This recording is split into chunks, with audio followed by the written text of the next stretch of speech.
Bueno, pues si os parece bien, comenzamos.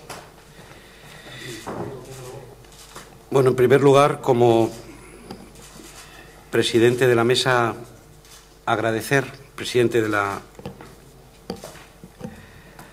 comisión, agradecer la presencia de Justo de Diego y indicar que los grupos van a hacerte las preguntas que crean convenientes. Tenemos entre 15 y 20 minutos, tal como acordamos en la última reunión, por cada grupo. Si quieres hacer una exposición primero, pues o te remites a las preguntas como más cómodo o resulte. Sí. No, a la vez no. Primero, cada uno que hable. Yo cuando acabe calco y es más. Entráis los demás a hablar. Y entonces, nada, reiterarte de corazón que estés aquí colaborando con esta comisión para si con esta información que nos darás, seguro que vas a enriquecer el conocimiento de todos los concejales para un buen trabajo de esta comisión. Así que, si no quieres coger tú la palabra al principio, le damos la palabra al grupo de no adscritos, al señor Donate. Gracias, señor presidente. Buenos días a todos.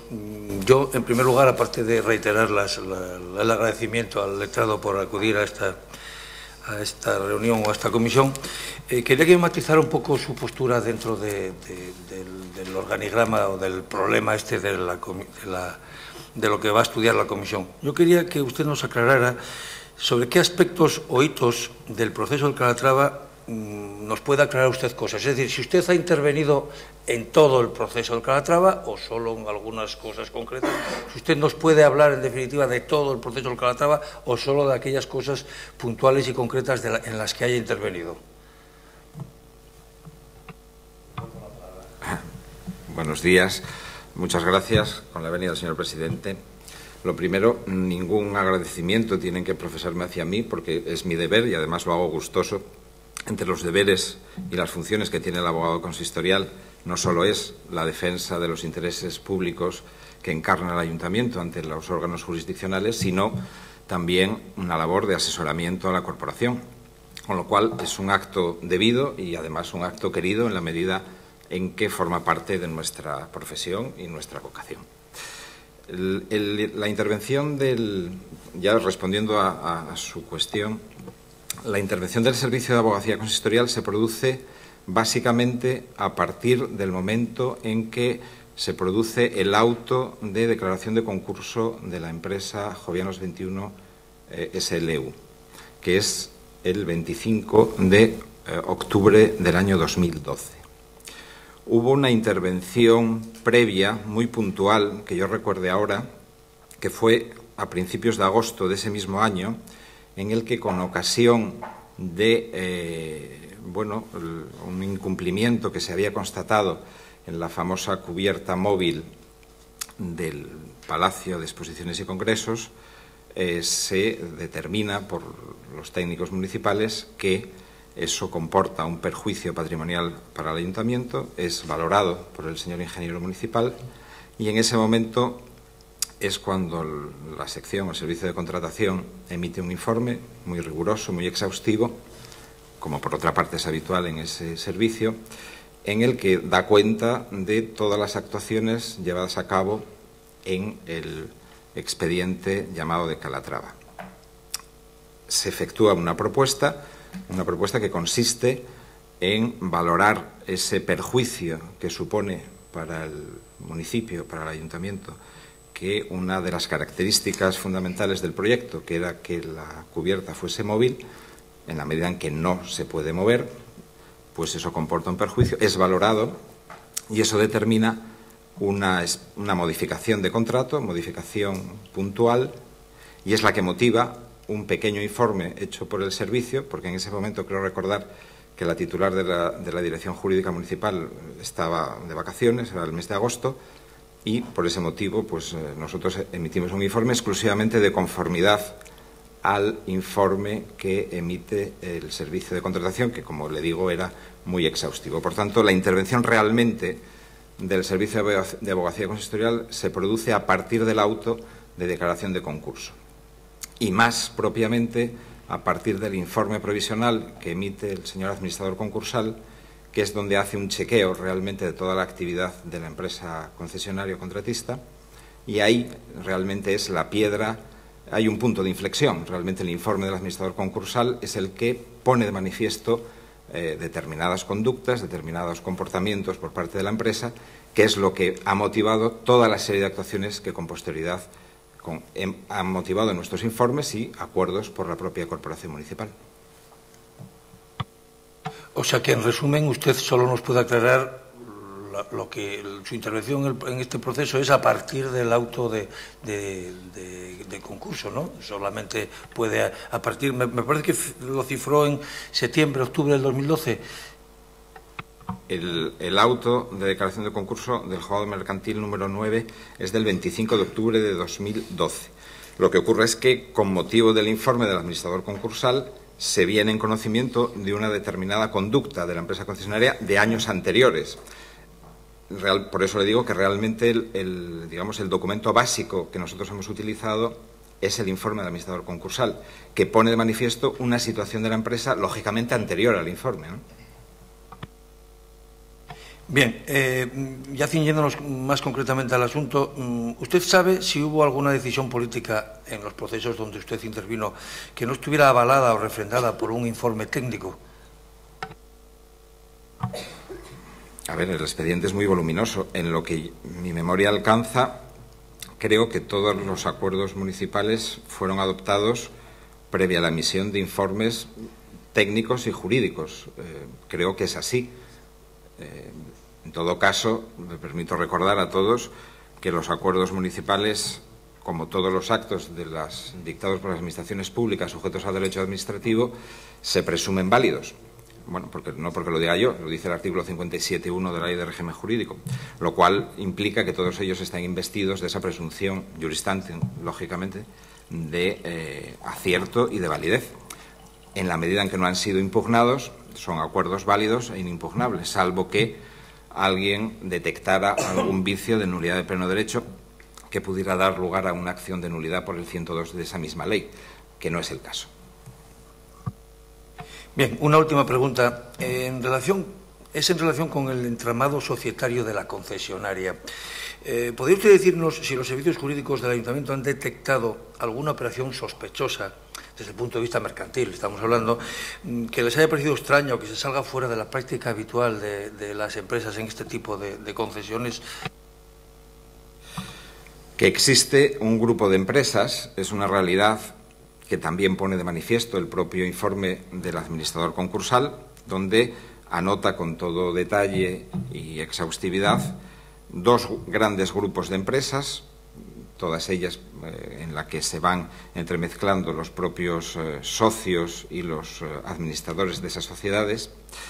Y efectivamente nosotros, y nuevamente he de remitirme al informe del administrador concursal, detectamos alguna operación efectuada por la empresa Jovianos 21 que nos hace pensar que ha habido algún tipo de perjuicio para la masa activa. Bueno, en su condición de letrado sabe que el artículo 71 de la ley concursal establece y contempla la llamada acción de reintegración. Eso significa que a partir del auto de declaración de concurso, en la fecha que le he anotado, de 25 de octubre de 2012, las operaciones realizadas 2 años antes de esa declaración de concurso pueden ser objeto de rescisión. Es la que se llama acción de reintegración. En concreto, la ley, en ese mismo artículo 71, debo aclarar que la denominación sospechosa que usted ha utilizado es correcta porque es la que utiliza tanto la jurisprudencia como la doctrina científica, que denomina ese periodo de 2 años como un periodo sospechoso. Eso no significa ningún demérito para la sociedad. Es una expresión en la que se pone de manifiesto que se va a fiscalizar con mayor intensidad las operaciones o los contratos que haya celebrado la empresa concursada con anterioridad a la declaración de concurso. Y en concreto, la propia ley concursal establece que hay una presunción de que esas operaciones están bajo esa sospecha, entre comillas, en sentido jurídico, cuando se trata de operaciones realizadas con empresas especialmente vinculadas entre sí, como son las que pertenecen al mismo grupo empresarial, que es el caso en el que aquí nos encontramos, porque hemos detectado, de nuevo me remito al informe del administrador concursal, que tanto la compraventa del aparcamiento como la del hotel han sido efectuadas por la entidad contratista Jovianos 21 a dos empresas pertenecientes al mismo grupo, que se denominan Global Scope Spain Social Limitada y Rostzac Ibérica Social Limitada. Esta última, quiero recordar que fue el hotel y la primera de ellas era el aparcamiento. En los datos que hace constar el administrador concursal, tiene en su informe un pequeño cuadro en el que anota lo que son la superficie de uno y otro predio y el precio de venta. Y nos llamó la atención que, en razón a los metros cuadrados, quiero recordar que sobre todo por lo que se refiere al hotel, la superficie y el precio de venta da lugar a un valor por metro cuadrado de más o menos 1.600 euros metro cuadrado. Sin embargo, en ese mismo cuadro aparece lo que es la transmisión de las dos salas del conjunto edificatorio, que, como todos ustedes saben, fue transmitida a la empresa Sedes, y esta empresa, a su vez, la permutó con el Principado de Asturias para la sede de las actuales consejerías, algunas de ellas.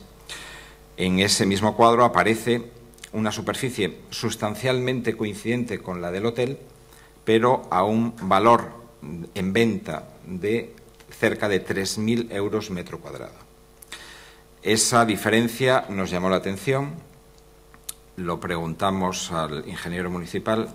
Perdón, quiero advertir al presidente que este aparato empieza a parpadear, no sé si eso es correcto, me he pasado de tiempo. No, tranquilo. No, bueno. No hay problema.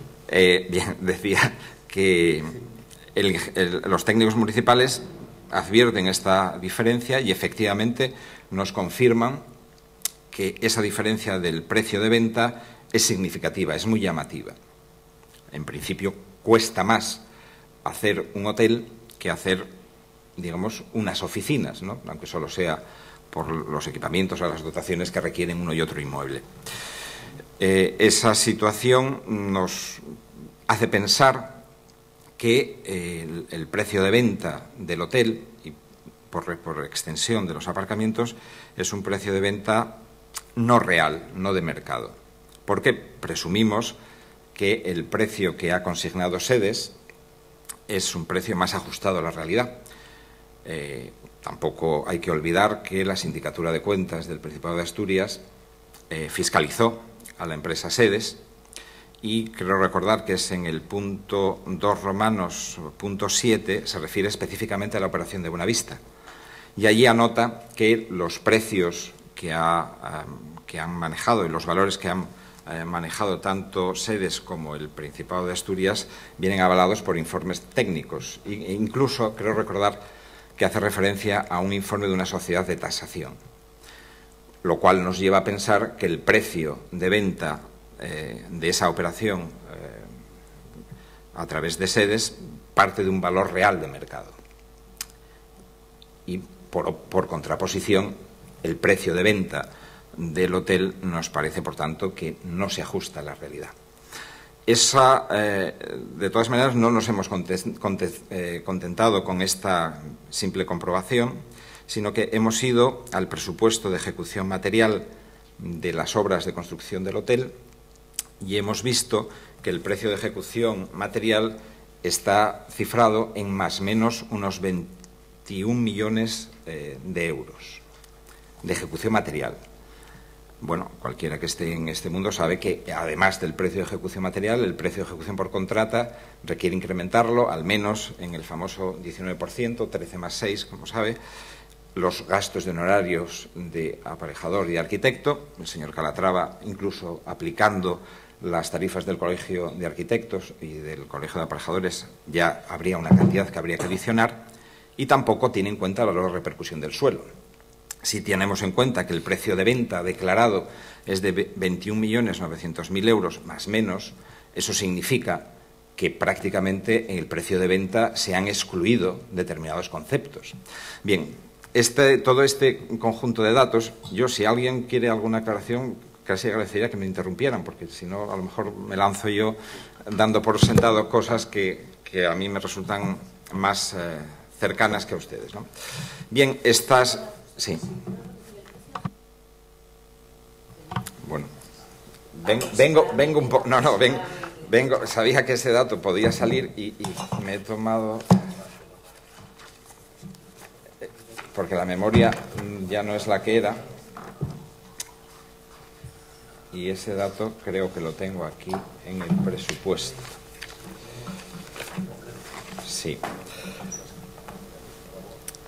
En el informe del administrador concursal, lo digo porque ustedes han manejado el expediente y, por tanto, habrán visto, es la página 45 del informe previsional, es ese cuadro al que me he referido antes. Aparece tanto el hotel, el aparcamiento y lo que denomina aquí oficinas del Principado de Consejerías. En el precio de venta que aparece es, efectivamente, del hotel, me refiero, 21.910.000 euros. Mientras que el precio que aparece de las oficinas del Principado es 51.284.000 euros. La operación aparece datada casi de forma coincidente, porque las oficinas aparece como fecha de venta abril de 2007 y el hotel aparece en mayo de 2007. Luego, realmente, por las fechas estaríamos hablando de una gran coincidencia, ¿verdad? Y en el presupuesto de ejecución material, que ese dato, si me permite un momento, lo tengo, porque había fotocopiado la hoja resumen.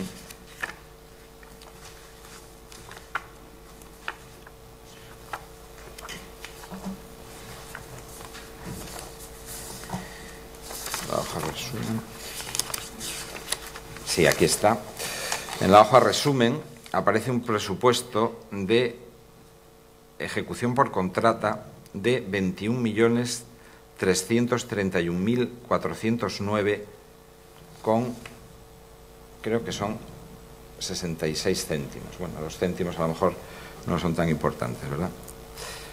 Estamos hablando de estas dos magnitudes. Como ven, hay una casi coincidencia entre el presupuesto de ejecución por contrata con el precio de venta, lo cual también nos confirmó lo que habíamos pensado. Bien, eso determinó que, al amparo del mismo artículo 71 de la ley concursal, a mediados de enero del presente año, nosotros presentamos un escrito al Juzgado de lo Mercantil número 9 de Madrid, mediante el cual instábamos al administrador concursal para que ejercitara, mejor dicho, él, la acción de reintegración,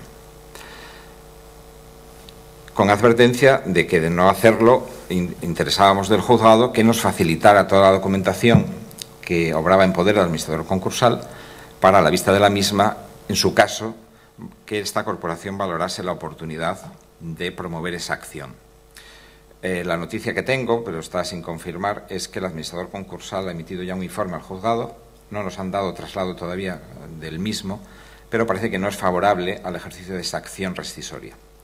Cuando tengamos el informe y analicemos, bueno, lo que allí se explica y motiva, pues habrá que valorar la posición que adopte el ayuntamiento sobre ese particular.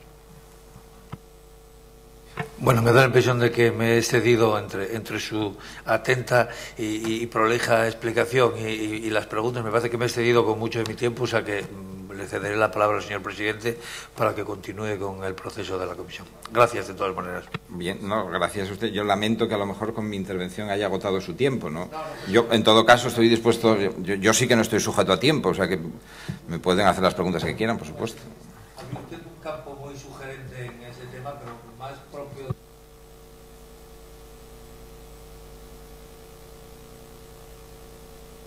todas esas cosas que usted nos ha explicado, que sería muy interesante explorar, pero creo que excede un poco el marco de esta comisión, ¿o no? Bueno, eso que lo diga el señor presidente. De todas maneras, gracias por todo.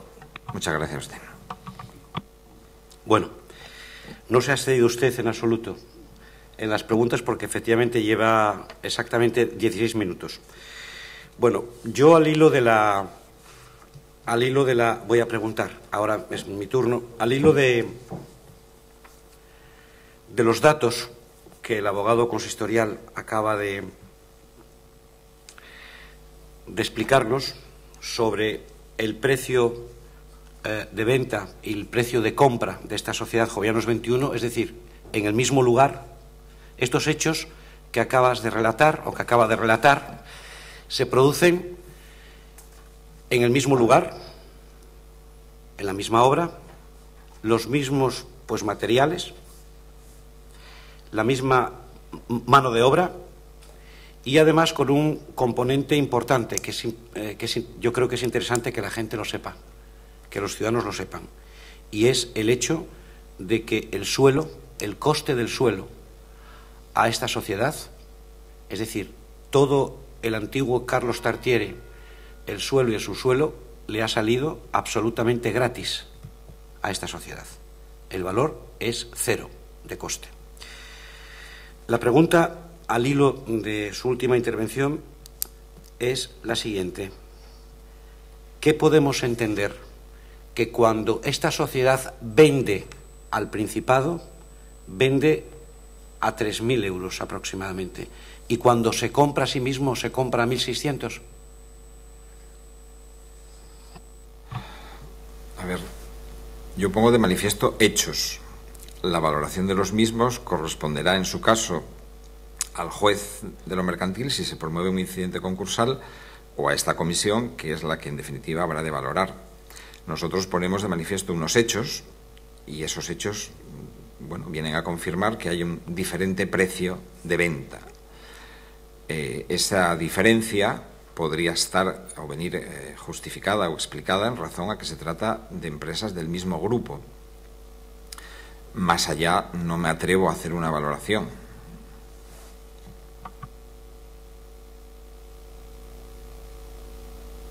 Segunda pregunta.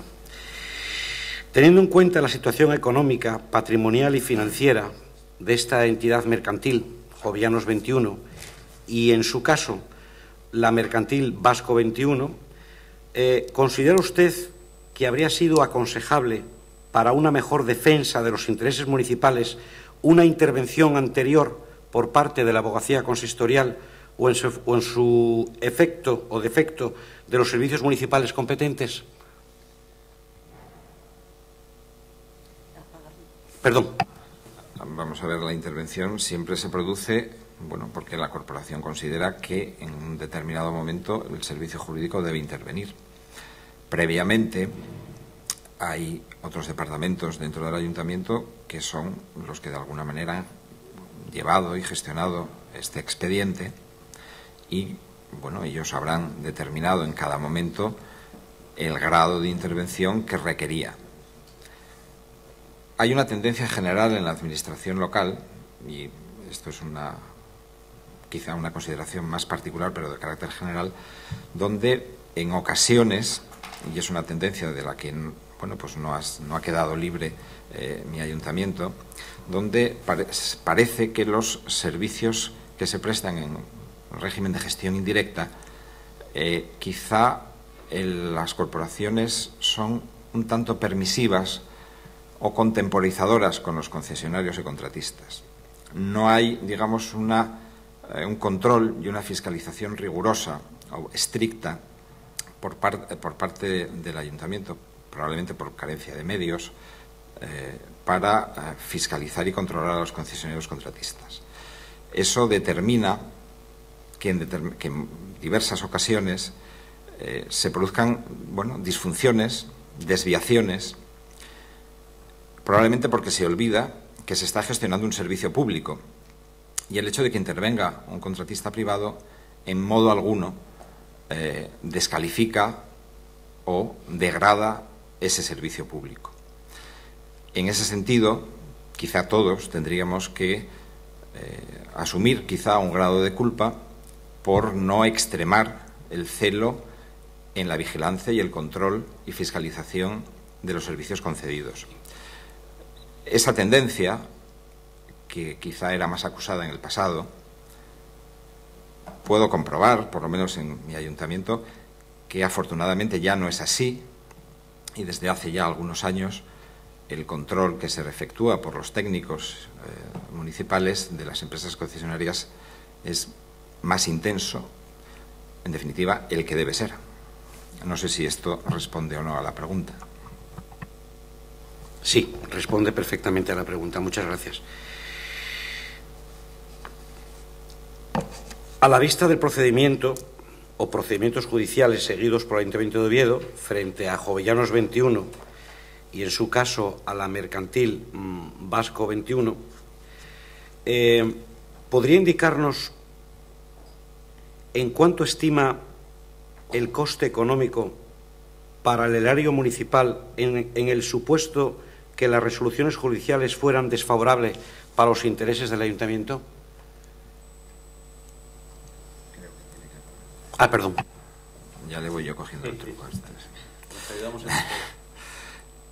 No, sería muy aventurado por mi parte hacer una cuantificación económica de unos resultados adversos que ni espero ni deseo, y que tanto yo como mis compañeros pondremos nuestro empeño y nuestra ciencia en que sea un coste cero para las arcas municipales.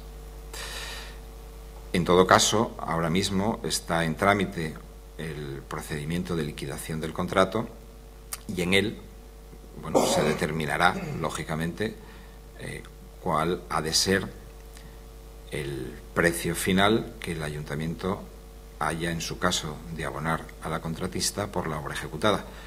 En este caso, como saben, estamos hablando de un contrato que se rige por la ley de contrato, el texto refundido de la ley de contratos de administraciones públicas del año 2000, y el artículo 169.1, si no me equivoco, es el que determina que la Administración debe abonar, en todo caso, además utiliza esta expresión, el valor de la obra construida y que, por tanto, que revierte al Ayuntamiento. Esa operación es la que actualmente está en marcha y está en curso, y desconozco cuál pueda ser el resultado de la misma, ¿no? Muy bien.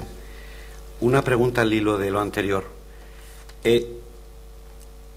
¿Usted, como abogado consistorial, tiene constancia de el movimiento interno que tuvo esta empresa, Jovellanos 21, cuando crea, con prácticamente las mismas personas, Vasco 21? ¿Hay alguna constancia en los expedientes que usted haya visto? No hay, vamos, hay las referencias que efectúa el propio administrador concursal en su informe, donde da cuenta de que en un determinado momento se produce una escisión y, por tanto, toda la fase correspondiente a la parcela de Jovellanos, esa pasa a una nueva sociedad con el mismo grupo accionarial, que se denomina Vasco 21 y que, como todos ustedes saben, también ha estado en concurso, en el cual el Ayuntamiento se ha personado, pero de alguna manera va mucho más atrasado, lógicamente, ese proceso concursal que el de Jovellanos 21. Lo normal y quizá lo que se produzca en las próximas fechas será la acumulación de los dos concursos. De hecho, además, el administrador concursal coincide en la misma persona. ¿Es normal que una sociedad que tiene un contrato con el Ayuntamiento, Jovellanos 21, Ayuntamiento de Oviedo, es normal que antes de cumplirse este contrato, esta empresa, Jovellanos 21, se escinda o se recree de su propio Consejo de Administración otra empresa sin darle cuenta al Ayuntamiento? ¿Es normal esto? ¿Lo ve normal usted desde el punto de vista jurídico? Viene un poco al hilo de lo que manifesté anteriormente, en el sentido de que quizá el control de las empresas contratistas debe ser más acentuado. Lo cierto es que la empresa Jovellanos 21 yo creo que no ha actuado de una manera leal con el ayuntamiento. Ni comunicó en su día el otorgamiento de la escritura de la concesión de la hipoteca, ni comunicó, digamos, con todo lujo de detalles, como entiendo que debía ser, esa operación societaria donde produce el desgajamiento o la escisión de una rama de su actividad. Entiendo que una empresa concesionaria, insisto, está gestionando un servicio público, debe tener un canal de comunicación mucho más fluido, participando la Administración, que es la titular del servicio, todas aquellas incidencias que son realmente importantes y trascendentes para la vida del contrato. Si no se ha hecho así, pues entiendo que ha habido lo que se puede denominar una transgresión de la buena fe contractual. Sobre si es normal o no, bueno, desconozco lo que pueda ocurrir en otros ayuntamientos. Desde luego, no sé si es normal, pero no es correcto, en mi juicio. Muchas gracias. Del conocimiento que usted posee de los expedientes administrativos municipales, objeto de esta presente comisión de investigación, así como de las actuaciones judiciales seguidas frente o por Jovellanos 21 y en su caso frente a Vasco 21, ¿se deduce o se desprende la falta de idoneidad de Jovellanos 21 como una concesionaria del Palacio de Exposiciones y Congreso de la ciudad de Oviedo? ¿Usted cree que la sociedad Jovellanos 21,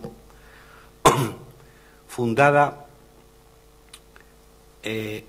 exactamente el 28 de diciembre de 1999 en Madrid, ¿usted cree que esta sociedad, del conocimiento que usted tiene del expediente que vio, etcétera, ¿usted cree que esta sociedad era una sociedad idónea para la obra y la gestión, ya que, desde nuestro punto de vista, esta sociedad es una sociedad nueva que no tenía ninguna experiencia ni en construcción ni en gestión anterior a la obra que se le adjudicó? ¿Cuál es su opinión al respecto?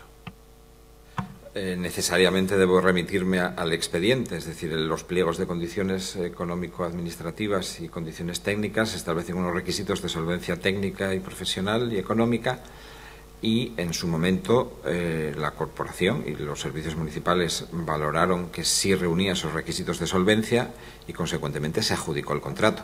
Si no hubiera reunido esos requisitos, no se hubiera adjudicado a su favor. Nuevamente he de remitirme a la presunción de validez de todo acto administrativo y en este caso el acuerdo de adjudicación goza de esa presunción y el expediente administrativo avala de alguna manera esa presunción. Muchas gracias. Última pregunta. Tras la revisión, análisis y estudios que usted ha realizado en los expedientes administrativos, ¿considera usted que desde una perspectiva estrictamente jurídica la naturaleza y alcance de todos esos cambios aconsejaban en derecho una nueva licitación pública al exceder de las modificaciones que solo dependen de la voluntad de las partes contratantes? Nuevamente me remito al artículo 57.1 de la Ley de Régimen Jurídico. Los actos dictados por las administraciones públicas sujetos al derecho administrativo se presumen válidos y producen efectos desde que se dictan, salvo que en ellos se dispusiera otra cosa. No sé si es más o menos el tenor literal del precepto, pero casi. Consecuentemente, esa presunción de validez es la que rige. Esos acuerdos municipales fueron adoptados válidamente, no han sido impugnados, son firmes. Y recuerdo a todos que mi obligación como abogado consistorial es defender, si son impugnados, la legalidad de esos acuerdos municipales. Que haya otra valoración de un signo extrajurídico o metajurídico se me escapa y no debo entrar en ese campo. Muy bien, muchas gracias. Tiene la palabra ahora entonces Foro. Hola, buenos días. Muchas gracias, presidente. Buenos días y muchísimas gracias justo por acompañarnos hoy y por estar contestando a todo esto que estás contestando, que sé que tu obligación es venir, pero estás contestando de una manera clara y concisa. Entonces, te comento. Entonces empezamos. Se está hablando y comentaste que se está en la fase de tramitación de la liquidación, ¿no? Entonces entiendo que hay dos expedientes. Uno es un expediente de valoración de los daños y perjuicios que al parecer lleva Argon Consultores, y hay otro, supongo, sobre la propia valoración del Calatrava. ¿Esta valoración quién la está llevando? ¿También Argon o los técnicos municipales? Perdón. Bueno, insisto, no hay por qué agradecerme mi presencia aquí. Insisto, es mi profesión, mi devoción y mi vocación, la defensa de los intereses municipales. Y en la medida en que yo pueda aclarar algo, siempre con la prudencia que creo que debe presidir mi intervención, puesto que no debo olvidar que ya hay 3 recursos o 3 litigios en marcha y, consecuentemente, lo que yo aquí puedo decir podría condicionar la estrategia procesal o la posición del Ayuntamiento en esos litigios. Y, precisamente, en relación con el tema de esos 2 expedientes que efectivamente han de tramitarse, porque hay un acuerdo de la Junta de Gobierno, quiero recordar, del 3 de enero de 2014, que es cuando se extingue el contrato por incumplimientos de la empresa contratista, y en ese mismo acuerdo se dispone la apertura de un expediente de liquidación, porque es obligada por el citado artículo 169, en la que me consta que están interviniendo diversos departamentos municipales, arquitectos, ingenieros, y que cuentan con la colaboración de alguna empresa especializada a fin de, bueno, chequear y valorar una obra muy compleja, como es toda la del Palacio de Exposiciones y Congresos, y también está procediéndose a la valoración de la concesión, estudios económicos, que efectúa esa empresa Argon. Es decir, que digamos que la intervención es mixta en el sentido de técnicos municipales y, además, empresas contratadas al efecto para bueno, coadyuvar en el resultado final de esa valoración. Perdona, ¿cuál es el estado de ese expediente a día de hoy? Bueno, aquí quizá el secretario es el que tendría más datos, pero que creo que se amplió el plazo.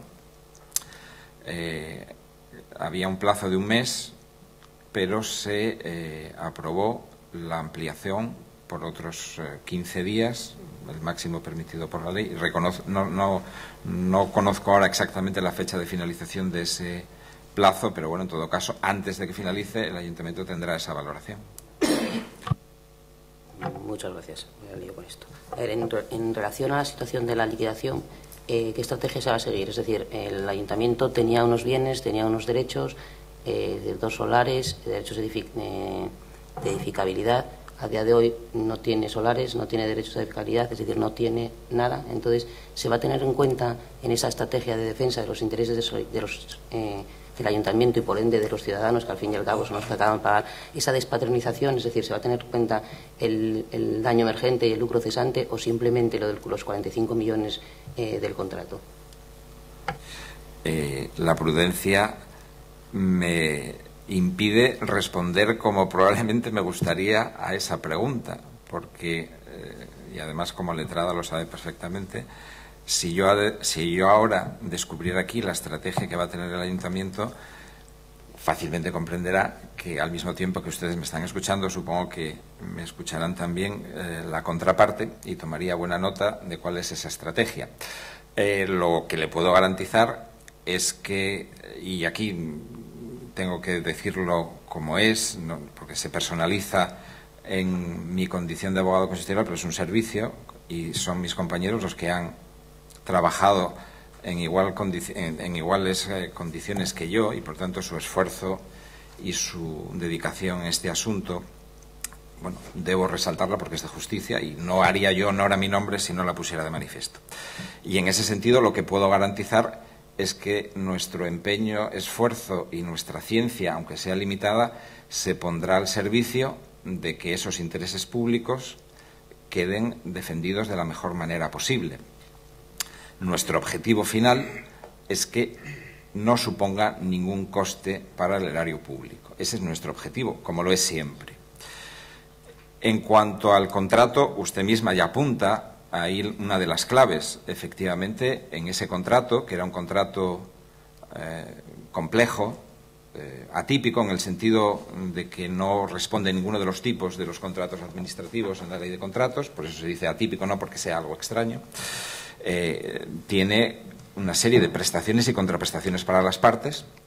Una de las contraprestaciones del ayuntamiento fue que iba a ceder a la empresa contratista unos suelos susceptibles de aprovechamiento urbanístico y efectivamente eso está, digamos, y debe ser tenido en cuenta en la medida en que el ayuntamiento esos terrenos ya los ha entregado, esos aprovechamientos urbanísticos se han materializado y patrimonializado y, consecuentemente, deben ser tenidos en cuenta porque creo que en otra intervención se ha dicho el ayuntamiento ha quedado sin nada. Bueno, el ayuntamiento tiene ahí un crédito, es decir, tiene, por decirlo de alguna manera, un valor, es decir, ya ha cumplido el contrato y, en mi opinión, lo ha cumplido bien.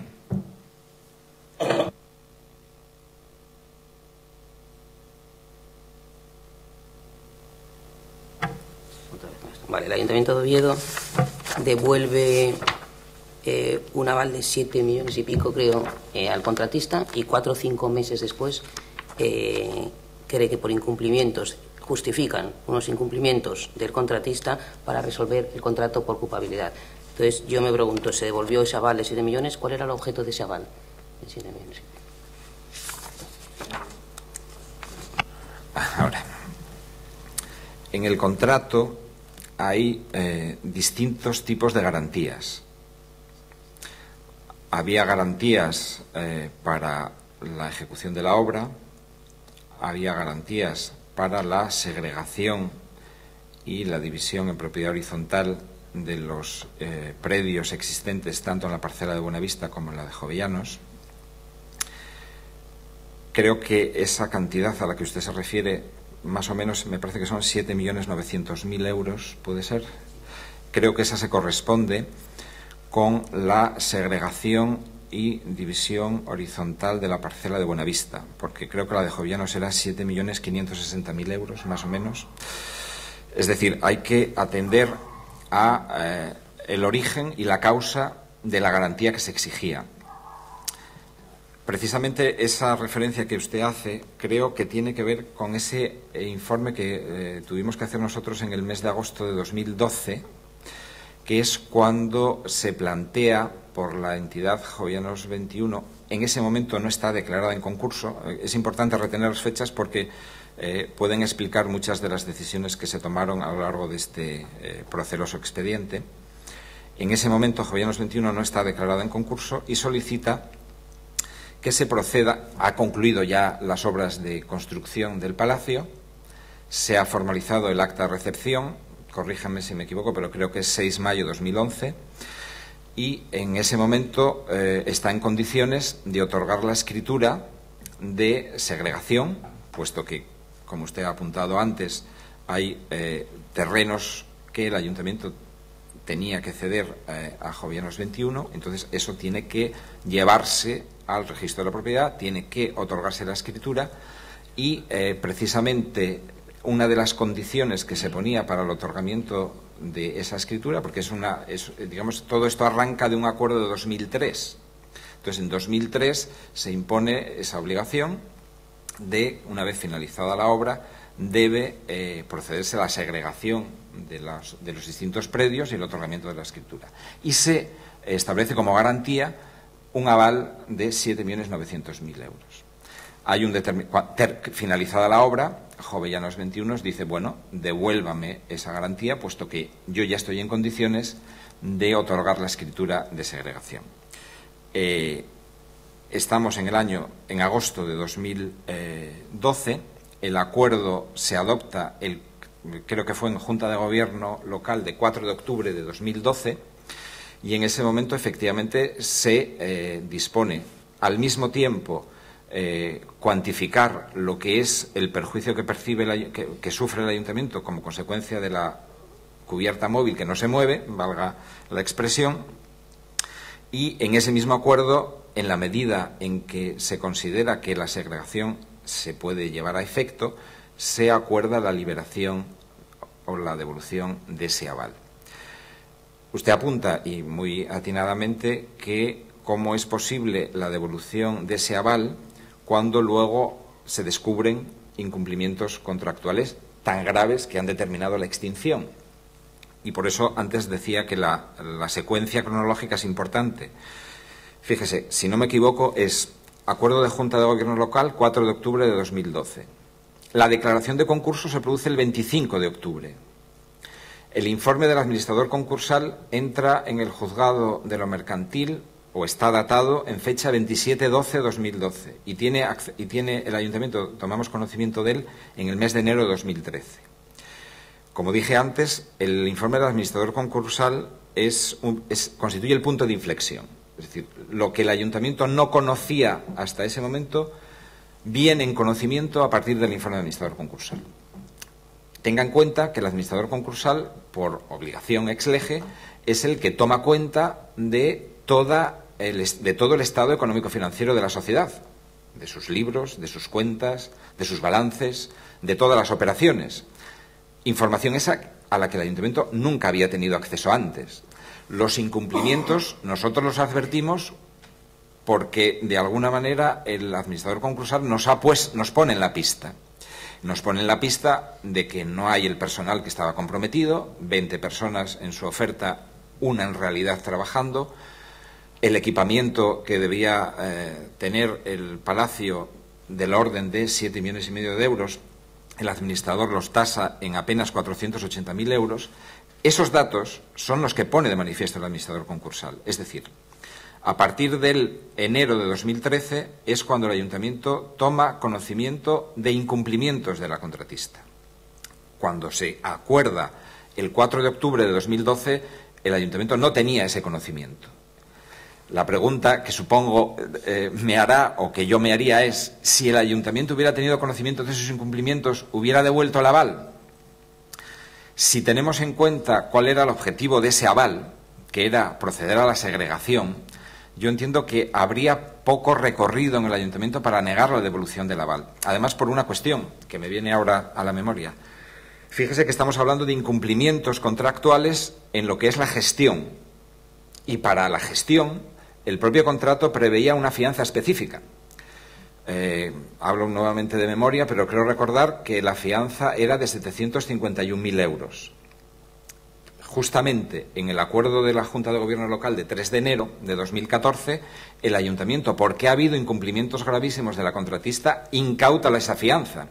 Eso significa que lo que son incumplimientos de la contratista son incumplimientos referidos a la gestión del servicio.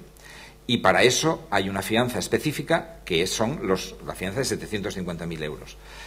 No podría el ayuntamiento negarse a la devolución de la fianza correspondiente a los 7.900.000 euros porque tenía un objeto distinto, porque si no ese aval, fíjese, tendría que permanecer en el ayuntamiento durante los 50 años que iba a durar la concesión. Eso no sería factible. Para responder de la buena gestión de la concesión está este otro aval, que son 751.000 euros. Que sea poco o mucho, ahora ya no procede debatir sobre ello, porque la realidad es que esa era la fianza, ¿no? No sé si eso es un poco liado porque en el expediente, el seguimiento de este capítulo da lugar a ciertos equívocos, pero más o menos creo que se lo he conseguido explicar y si no, le doy información adicional. Gracias. Entonces, usted lo que dice que los incumplimientos son solo de la gestión, los incumplimientos no son de la obra. O sea, la obra se recepcionó perfectas condiciones. Ahora, no, que la obra fue... No, fíjese que antes hemos aludido a que hay un elemento constructivo, como es la cubierta móvil, que no se mueve. Con lo cual, ahí ha habido, de alguna manera, si no un incumplimiento, desde luego sí una modificación del contrato, y así fue aprobada por el ayuntamiento. Fíjese que en la sentencia del juzgado de primera instancia número 10, en el litigio que tienen Jovellanos 21 con su arquitecto, el propio magistrado sentenciador alude a que la cubierta móvil era una seña de identidad del proyecto. Lo dice así, seña de identidad.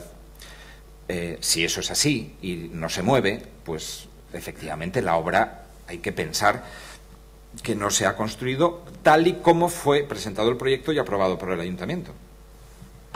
Es decir, el ayuntamiento entiende que hay un cumplimiento esencial de la obra porque no se mueve lo que iba a ser pues, el elemento más específico de esta obra en sí, no se mueve la cubierta, entonces lo que convierte ese incumplimiento del contratista lo convierte en una modificación del contrato y poco después pasa a recepcionar la obra. No, creo que la secuencia temporal no es esa, ¿eh? Creo que no es así. La secuencia temporal es se produce el acto de recepción de la obra a efectos urbanísticos. Creo recordar que el acta de recepción firmada por los técnicos municipales anotan precisamente ese dato, es decir, se recibe a efectos urbanísticos. No se produce un chequeo de la obra tal y como fue ejecutada. Eso sí, se hará ahora, lógicamente, dentro del procedimiento de liquidación. Y cuando se produce el acta de recepción, se deja anotado por el propio arquitecto, director de las obras, que la cubierta móvil, de una manera temporal, no se puede garantizar su movilidad. Al cabo de un año, se comprueba por los técnicos que no es posible activar el mecanismo que mueve la cubierta, digamos, en condiciones de seguridad. Eso significa que esa parte de la obra, bien, queda una seña de identidad, pero el palacio puede servir para el fin para el que se construyó, que es albergar la sede de exposiciones y congresos. Bueno, de hecho se están celebrando, con lo cual significa que el equipamiento como tal es idóneo. Sin esa seña de identidad, precisamente por eso, el ayuntamiento valoró a través de sus técnicos en cuánto era, digamos, esa falta de esa seña de identidad. Quiero recordar que era 1.260.000 euros. Creo recordar que hay un informe del ingeniero municipal en el que hace referencia a esto y hace también referencia, por ejemplo, a toda la urbanización exterior, que, como saben, tiene un acabado que no es el adecuado, y también se determinó que eso, digamos, era sino un incumplimiento, de alguna manera, una ejecución no correcta, puesto que el pavimento tiene una característica que lo hace resbaladizo en época de lluvia. De hecho, el ayuntamiento ha resultado condenado en algún litigio que hemos tenido con algún ciudadano que ha tenido el infortunio de caerse allí, ¿verdad? Vale, bueno, me pueden quedar dos. ¿Me puedes dejar dos, por favor? Bueno, pues como no me dejan más, aquí lo que estoy es un poco lío, se dan 7 millones, está claro que que se recepcionó una obra con unos incumplimientos, pero bueno, voy a hacerlo dos. En relación a la hipoteca, ¿se va a tener que hacer cargo el ayuntamiento de los 40 millones de la hipoteca?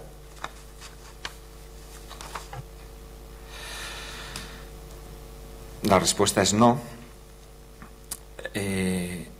Es una garantía por un préstamo o por una refinanciación que Jovellanos 21 interesó de una entidad bancaria. Extinguido el contrato, se extingue la hipoteca. Así de sencillo, por lo menos en nuestra tesis.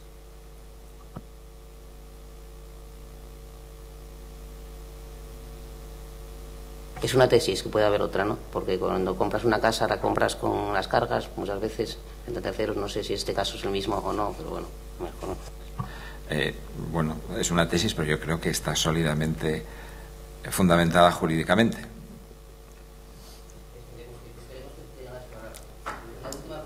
constancia el servicio jurídico consistorial si existe alguna reclamación de algún otro banco o de tercero respecto a esta situación?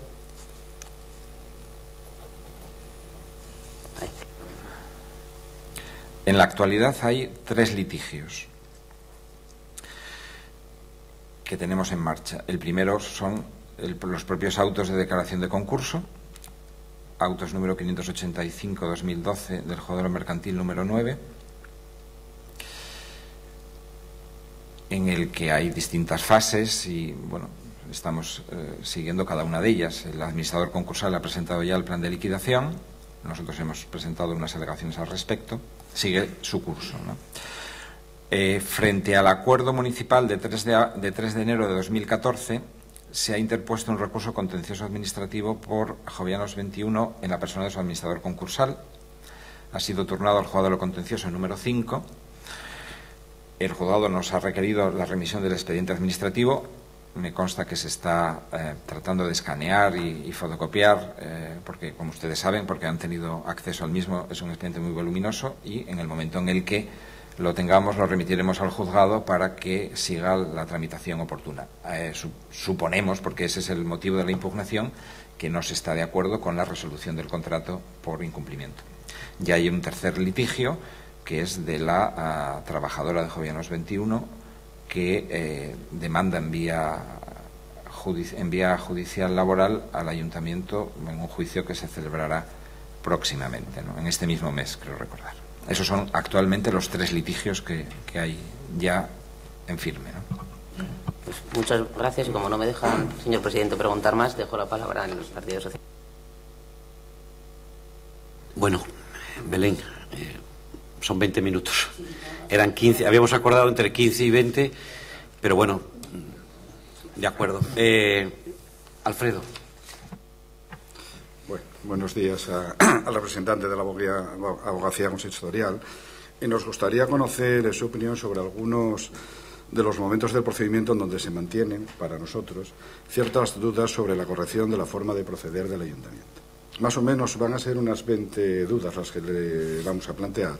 Por lo tanto, si puede, le pediría una cierta brevedad. Empezamos con la enajenación de la parcela 3 en Jovellanos 2. Con fecha de julio de 2006 se redacta por Garrigues S.L.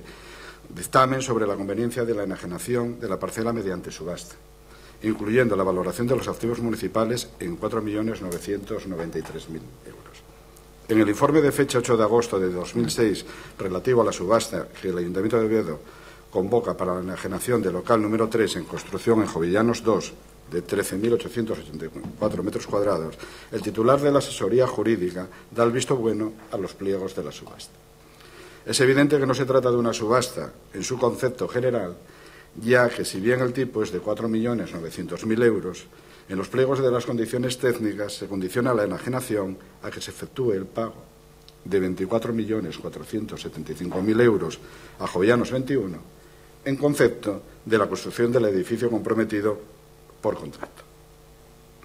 El adjudicatario se subroga en las obligaciones económicas asumidas por el Ayuntamiento. El que la adjudicación recayera en Jovellanos 21, como no podía ser de otra manera, supuso el incumplimiento por parte del adjudicatario de la mencionada cláusula de subrogación. Por lo tanto, ¿está de acuerdo en que el incumplimiento de la cláusula de subrogación debería haber provocado la resolución del contrato?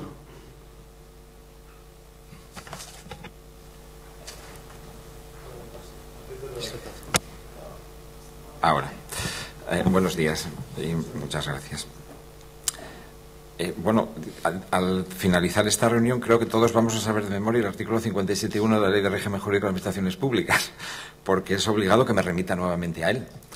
Los actos dictados por las administraciones públicas sujetos al derecho administrativo se presumen válidos y producen efectos desde que se dictan, salvo que en ellos se dispusiera otra cosa. Al final de la sesión les voy a preguntar el artículo.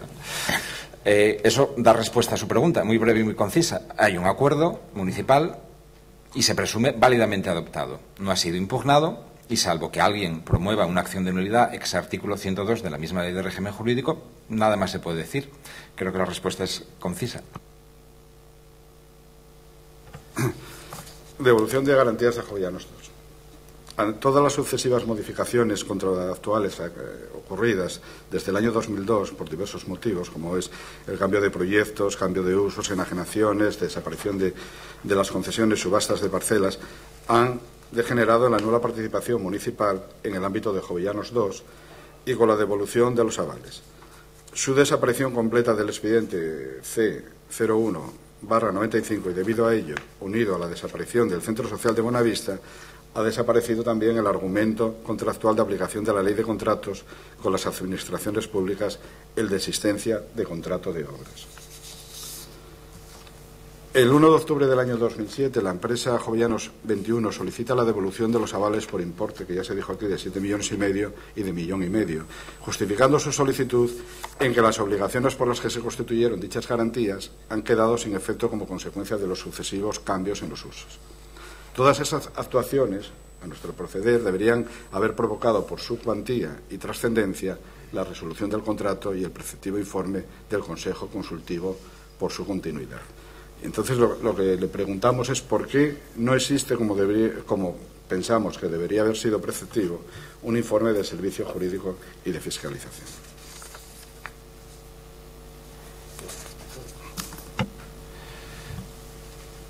Ha hecho referencia que hay un dictamen del titular de la dirección jurídica. Desconozco quién era. Es decir, como saben, el puesto de titular de la asesoría jurídica está vacante ya desde hace algún tiempo.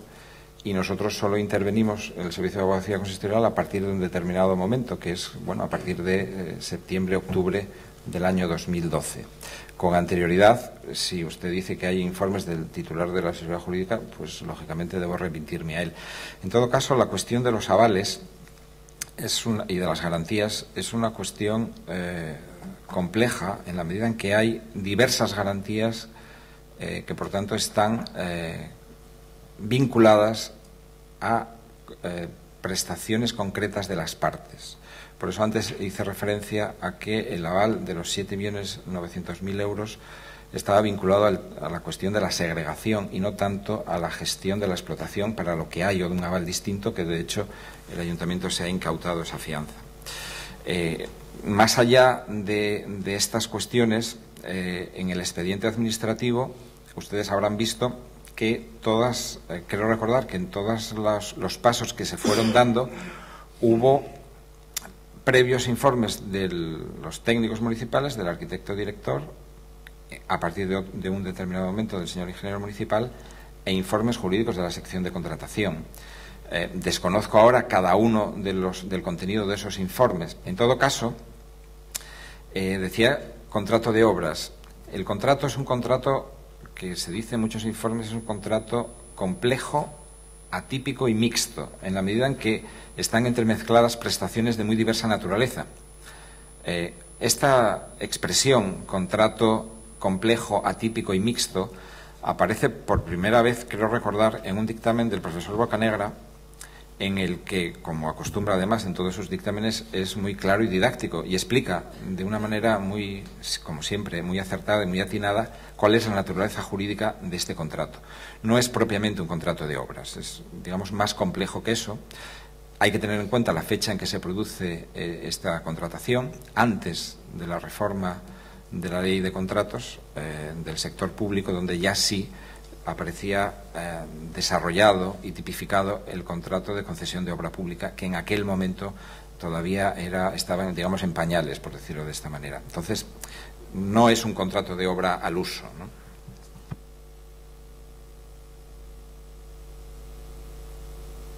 Es relativo a la recepción del Palacio y a la devolución de garantías.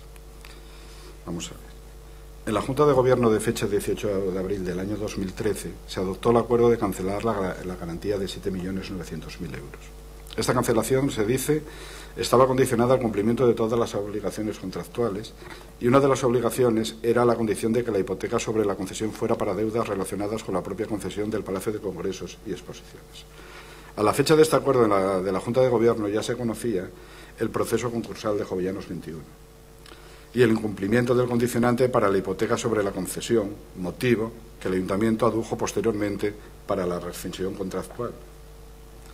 Sabiendo de ese incumplimiento de la ley de contratos y del grave incumplimiento de las cláusulas de la hipoteca de la concesión, la pregunta es: ¿considera usted correcto que el 4 de octubre del 2012 la Junta de Gobierno aprobase la recepción definitiva del Palacio de Exposiciones y Congresos, el requerimiento de indemnización de daños y perjuicios y la cancelación de garantía por importe de 7.992.250 euros, cuando ya se sabía el grave incumplimiento y las cláusulas de la hipoteca sobre la concesión?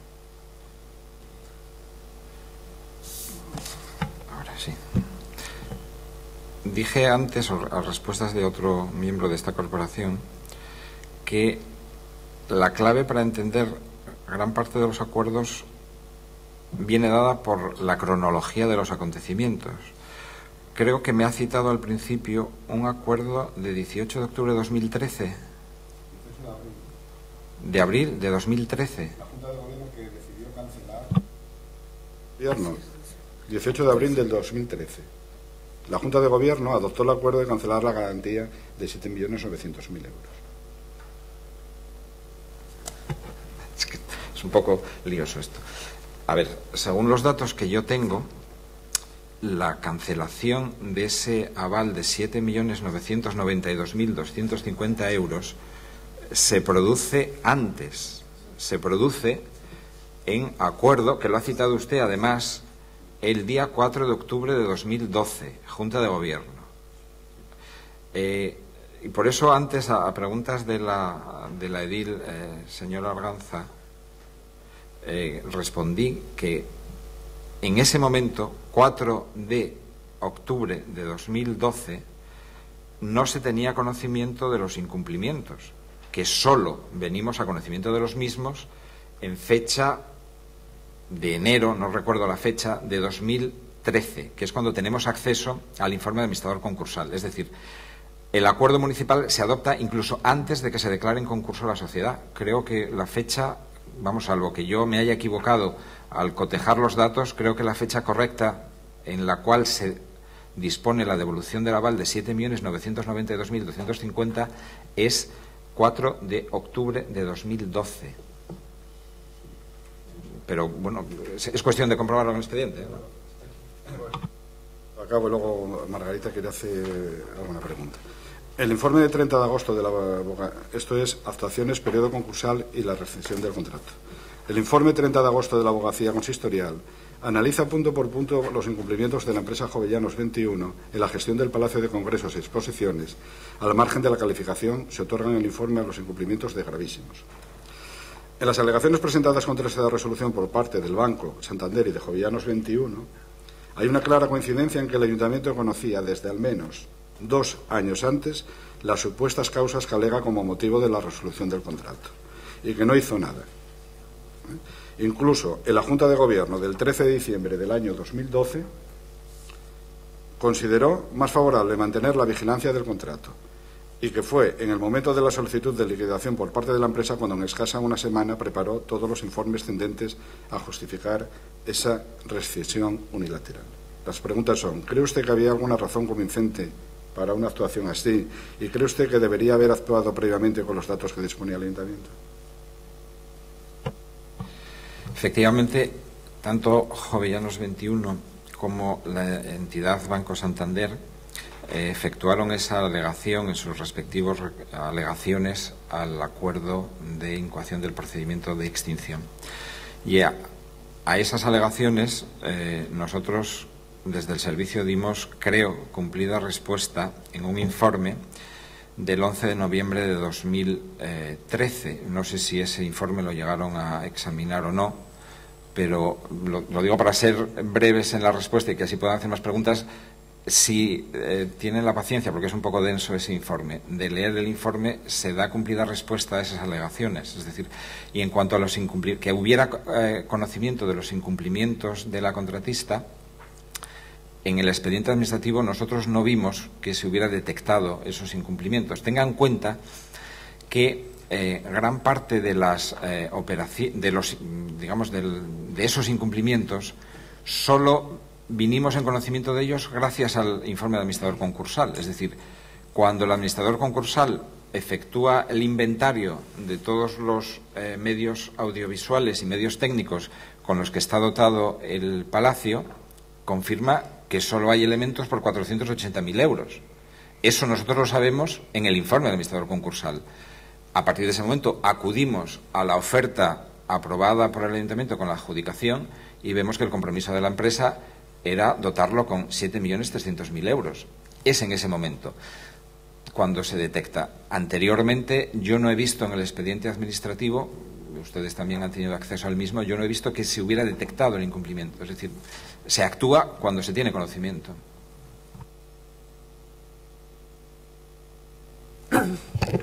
Buenos días. señor de Diego, le voy a formular un par de preguntas bastante concretas. Una de ellas hace referencia a los sucesivos cambios en el presupuesto de la ejecución de todas estas obras que componen el expediente CC01/95. Y a mi modo de ver, incluso la parte quizá central de esta comisión, en el sentido de que unas obras que se habían presupuestado en una cantidad determinada acabaron derivando en cantidades muy superiores y además con la pérdida por parte del Ayuntamiento de una serie de bienes, de parcelas que se pusieron a disposición de la empresa.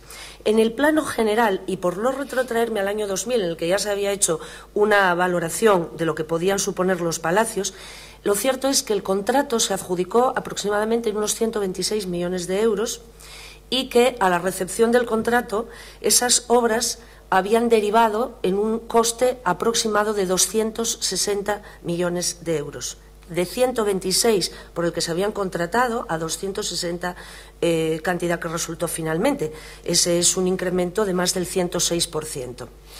Si nos circunscribimos exclusivamente al PEC, al denominado PEC, al Palacio de Exposiciones y Congresos, en los diferentes modificados, en el básico de noviembre de 2002, modificado de 2011, las modificaciones sucesivas que experimentó el contrato, pasó también de unos 50 millones a unos 96 millones. Eso es un incremento de más del 89%. Podríamos hacer referencia incluso a otra parte específica del contrato, a la que hizo referencia también mi compañero, que es que el contrato, vale que el contrato en sí mismo no es un contrato de obra, pero sí había una parte del contrato que era de obra, que era la construcción de los palacios, concretamente, ¿no?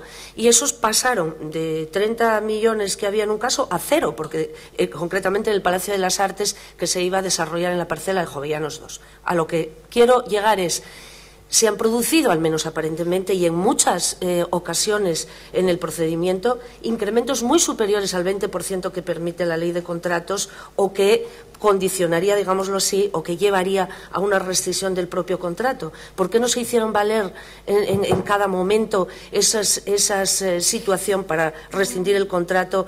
¿Y qué repercusiones ha podido tener eso en la situación que afrontamos ahora mismo, que nos enfrentamos a una posible decisión adversa o sentencia adversa que nos puede costar también un montón de millones? Gracias. Sí. Nuestra intervención en el expediente se produce en un momento muy concreto y determinado. Nosotros no tuvimos intervención en este expediente prácticamente hasta el mes de octubre de 2012. Consecuentemente, no puedo dar respuesta a esa pregunta. Ha habido modificaciones del contrato, sustancialmente hubo una en el año, creo recordar, 2005, porque hubo una situación de desequilibrio en las prestaciones de las partes y eso motivó una solicitud de Jovellanos XXI para reequilibrar el contrato. Y ese reequilibrio pasaba, porque el Ayuntamiento enajenara los aprovechamientos que tenía en la parcela de Jovellanos II y esos aprovechamientos fueron, licitados mediante una subasta a la que solo concurrió Jovellanos XXI, que se los adjudicó. Y a partir de ese momento el contrato se entendió que quedó reequilibrado. ¿Por qué se produjo ese desequilibrio? Bueno, en el expediente aparecen distintos motivos. Y aparecen informes de los técnicos municipales dando explicación a esos desajustes. Yo me tengo que remitir a ellos. No hemos tenido intervención, hemos visto en el expediente que se producen esas situaciones. Aventurar si eso podía ser o no, la realidad es que no fue y nosotros tenemos que operar con la realidad actual. No podemos operar, digamos, con lo que pudo haber sido y no fue. Eso probablemente es una historia de pasado ficción que puede ser muy interesante, pero que a nuestros efectos nos distraería del cometido que tenemos ahora. No sé si eso da respuesta a la pregunta. Le agradecería que nos centráramos en los incrementos superiores al 20%, porque es claro que sí se produjeron y que esto está muy recogido con mucha precisión en la ley de contratos.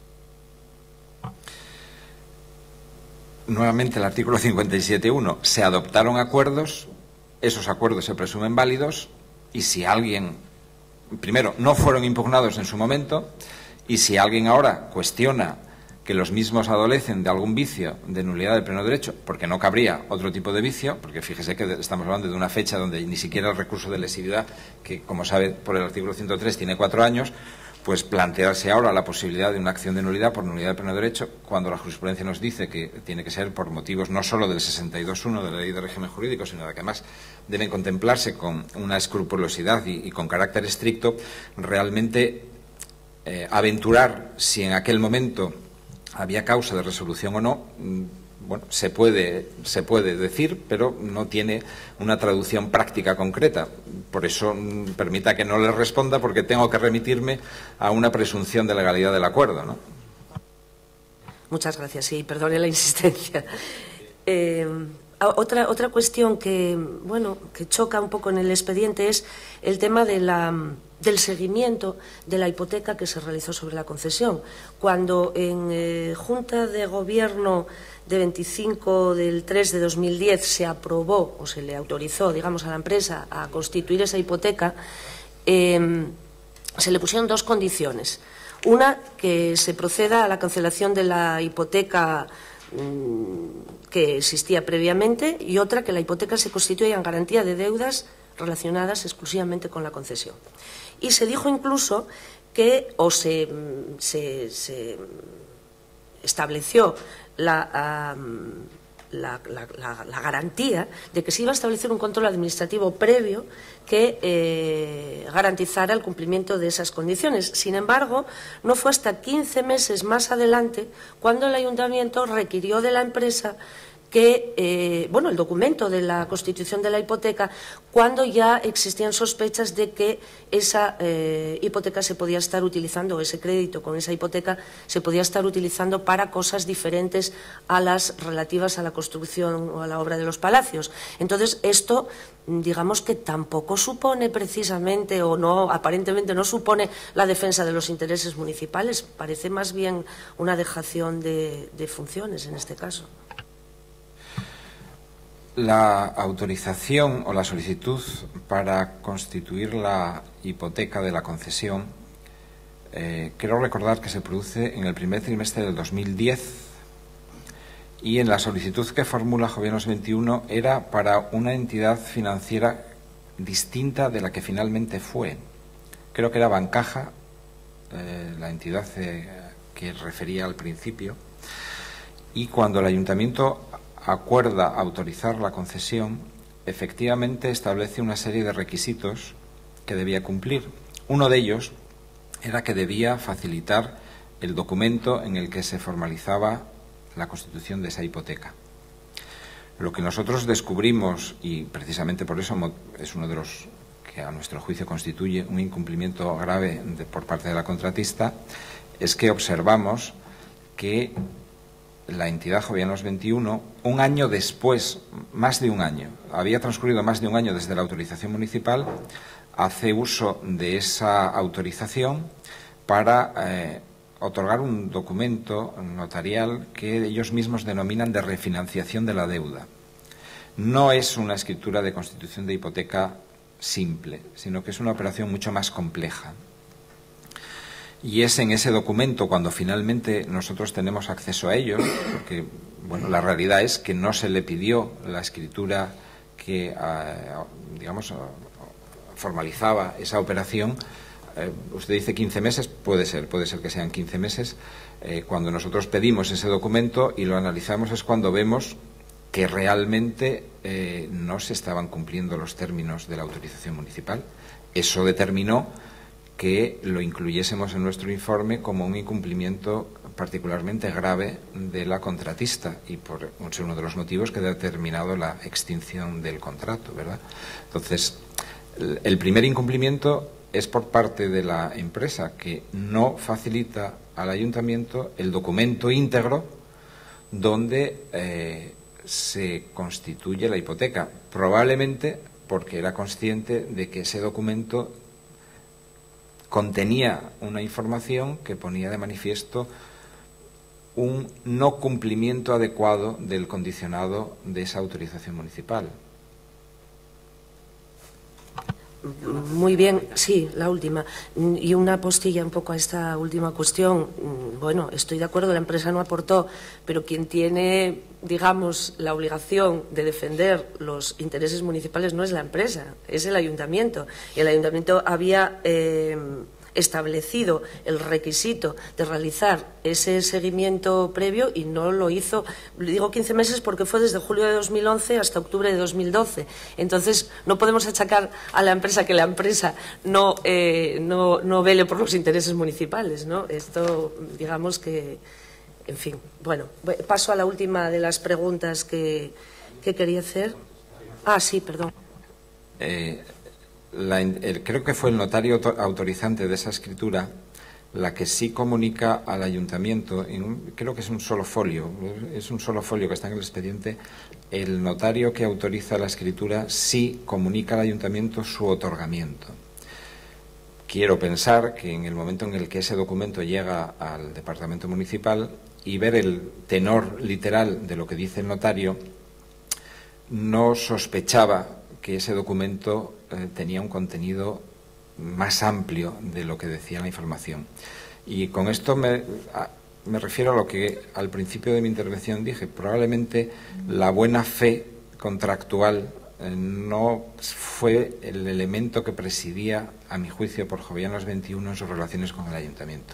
Mientras que el ayuntamiento, los servicios municipales, probablemente, sí partían de esa situación de buena fe, y con ese documento remitido por el notario entendieron en ese momento que se cumplía el condicionado de la autorización otorgada. Sí, para finalizar ya. Una vez conocido el procedimiento concursal y ante el grave incumplimiento de las garantías hipotecarias sobre la concesión, en Junta de Gobierno de 13 de diciembre de 2012 se aprueba que favorablemente a los intereses municipales, tal como dice ese expediente de la Junta de Gobierno, se debe mantener la continuidad del contrato. La pregunta parece obvia, ya se conocían los incumplimientos y, sin embargo, se tira hacia adelante. ¿Por qué no se instó inmediatamente la resolución del contrato y se esperó hasta mediados del año 2013 para hacerlo? Nuevamente me remito a las fechas. Las fechas son importantes para entender quizá todo este proceso, por lo menos en este último estadio, ¿verdad?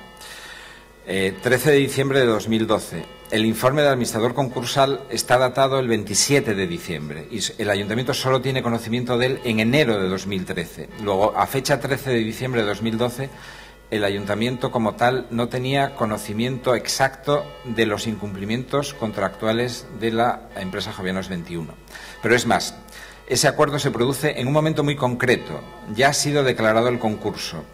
Con la ley concursal y con la ley de contratos, la declaración de concurso implica que la Administración puede resolver el contrato.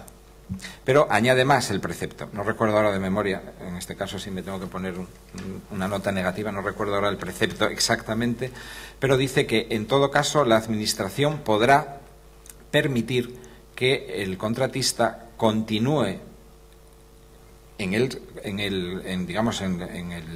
contrato, permite que siga ejecutando el contrato siempre que preste las garantías necesarias para ello. El ayuntamiento, en fecha 13 de diciembre, no conocía los incumplimientos y entendió que asumir la gestión del palacio no era, razonable ni era en ese momento una decisión adecuada para el funcionamiento del servicio. Por eso instó en repetidas ocasiones al administrador concursal para que prestara garantías complementarias.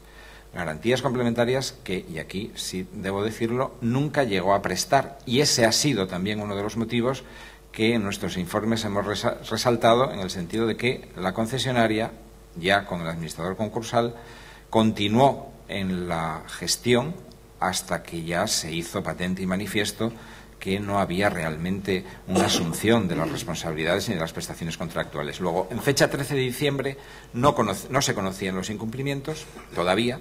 el informe del administrador concursal es del 27 de diciembre, y en todo caso esa decisión se toma, creo que está explicado en nuestro informe de fecha 11 de noviembre de 2012, ahí hay una explicación mucho más aquilatada de todas estas cuestiones, pero es en ese momento donde la decisión se toma al hilo de un concreto precepto de la ley concursal, que es declaración de concurso, implica o puede llevar a efecto la resolución del contrato, pero la Administración concedente puede permitir al concesionario concursado que continúe siempre que preste garantías complementarias. Se optó por esa vía quizá porque se entendía que era la menos traumática en ese momento, ¿no?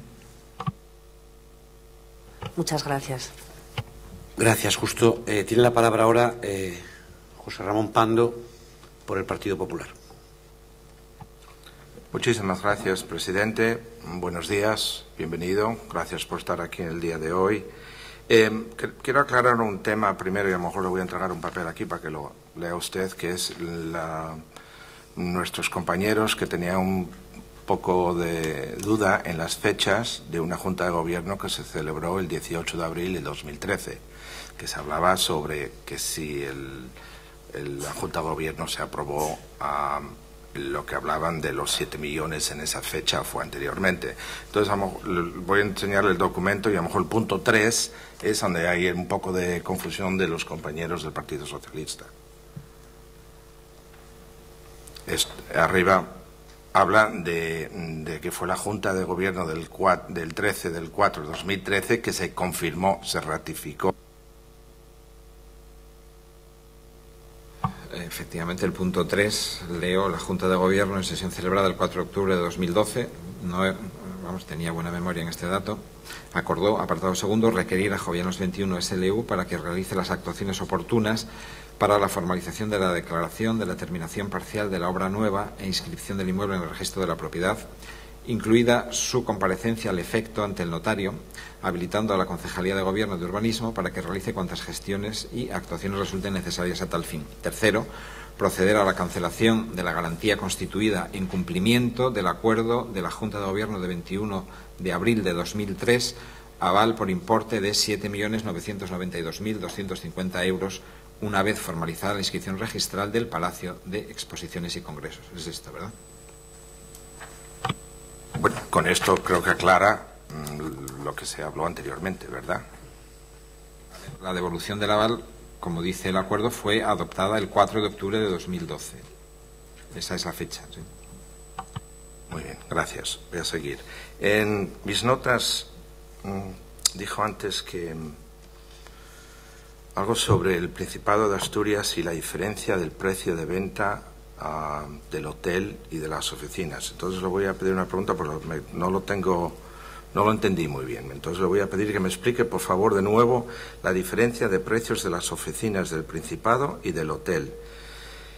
Y que si deja de caer, que si se opone la implicación directa del Gobierno socialista con la empresa su proyecto. Y que me expliques un poco la diferencia de los precios y lo que implica del Partido Socialista.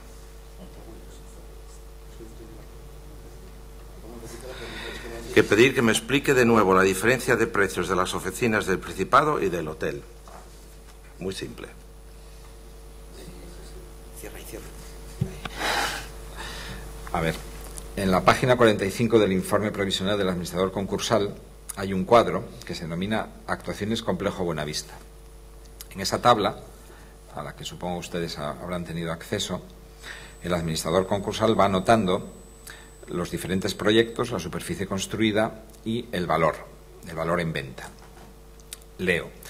Hotel, superficie construida en metros cuadrados, 13.681,95. Valor en venta, 16.400.000 euros. Repercusión de obras en mejora, 5.510.000. Valor en venta total, 21.910.000 euros en fecha mayo de 2007.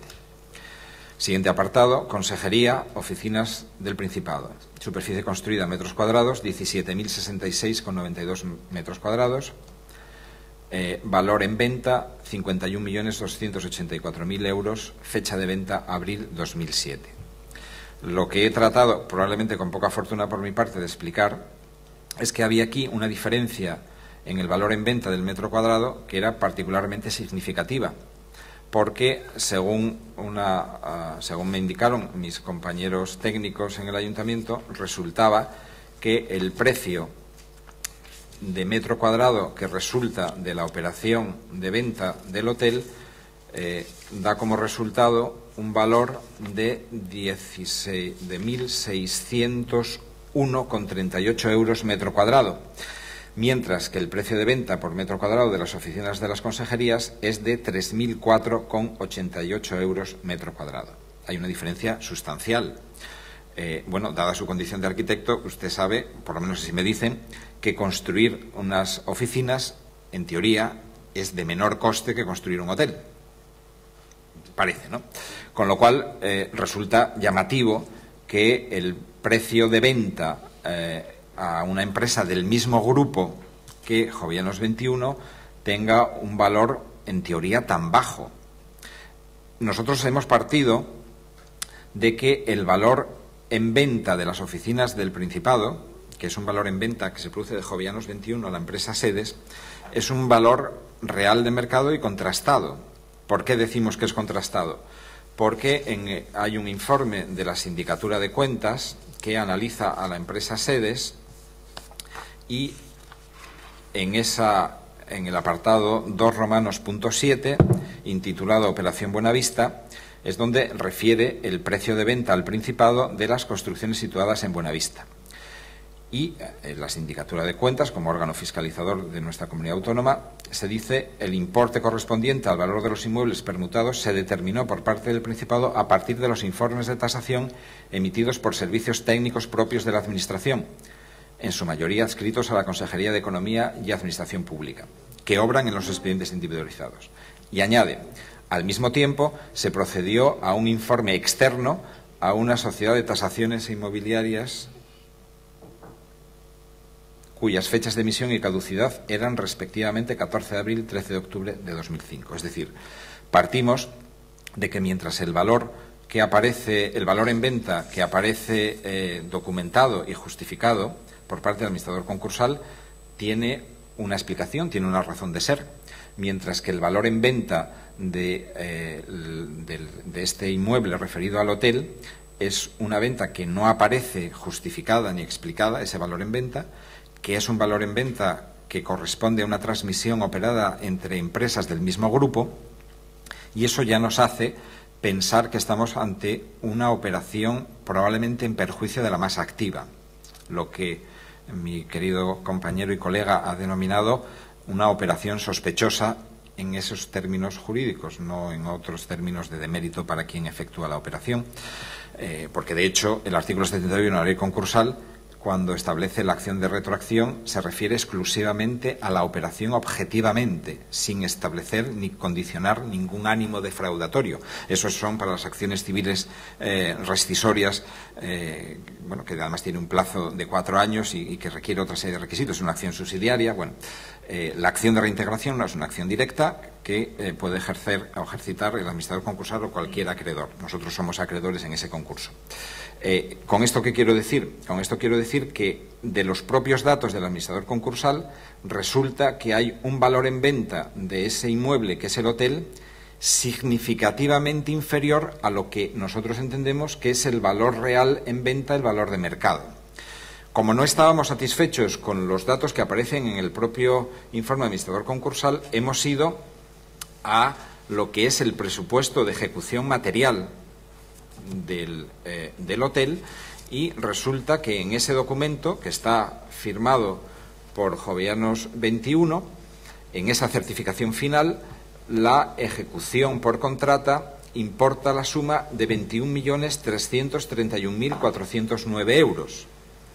Nuevamente, usted como arquitecto seguro que lo sabrá hacer la cuenta mucho mejor que yo, pero si es el presupuesto de ejecución por contrata, por tanto ejecución material, para determinar el valor en venta de ese inmueble habrá que añadir otros conceptos, como es la repercusión del valor del suelo, como son los honorarios de los profesionales que han intervenido. La suma de esos otros conceptos, seguramente si usted hace la operación, resulta una cantidad muy superior a los 21.910.000 que ha declarado como valor en venta y que refleja el administrador concursal. Esa ha sido nuestra confirmación de que el valor en venta del hotel no se corresponde con la realidad. En todo caso, no deja de ser una estimación que nosotros realizamos y que en su caso el administrador concursal podrá confirmar o no, y en su caso el juez de lo mercantil, si se llega a promover un incidente concursal, será el que determine si efectivamente esa operación ha sido efectuada en perjuicio de la masa activa, ¿no? Si con esta explicación doy respuesta o aclaro las dudas, probablemente porque yo lo habré explicado mal, no por otra cosa, ¿no? No, ahora me das aclaro. Como dijo, como ser arquitecto entiendo las cifras, entiendo que un hotel que es más técnico, las cocinas, etcétera, pues cuesta mucho más que hacer unas oficinas que normalmente son más abiertas. Voy a otra pregunta. ¿Puede rectificar usted que todas las decisiones estuvieron avaladas por informes técnicos?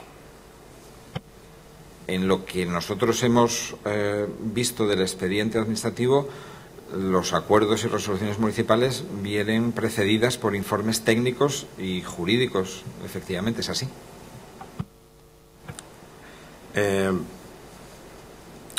¿Ha recibido instrucciones del alcalde para defender con todos los recursos disponibles los intereses municipales frente a Jovellanos 21?